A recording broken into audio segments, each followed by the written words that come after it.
दोस्तों, यदि आप लोग भोजपुरी फिल्म इंडस्ट्री के सुपरस्टार खेसारी लाल यादव भाई के फैन हैं तो झट से मेरे यूट्यूब चैनल प्रभास कॉन्सेप्ट को सब्सक्राइब कर लें और बेल आइकन को प्रेस कर दें, क्योंकि आप सबों को मेरे यूट्यूब चैनल प्रभास कॉन्सेप्ट पे खेसारी भाई से जुड़ी हर एक नई पुरानी अपडेट देखने को मिलेंगे।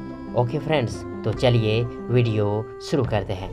दोस्तों, खेसारी भैया जी तो हद ही करते हैं, मतलब उनके लिए गाना गाना कोई बड़ी बात नहीं रह गई।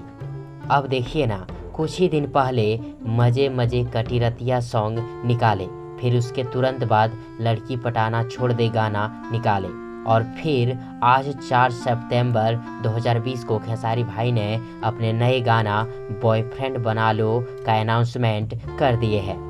दोस्तों, खेसारी भाई ने यह ठान लिए हैं कि जो काम आप करते हो उसमें पूरा 100% का 100% दो। दोस्तों, यहाँ हम लोग खेसारी भाई से कुछ सीख सकते हैं कि आप जो काम करते हो उसे आप निस्वार्थ बिना रुके करते जाओ। वैसे तो दोस्तों, मैं खेसारी भैया के नए गाने बॉयफ्रेंड बना लो का इंतज़ार में हूँ। क्या आप सबों को इंतज़ार है खेसारी भाई के इस गाने का? कमेंट बॉक्स में ज़रूर लिखें।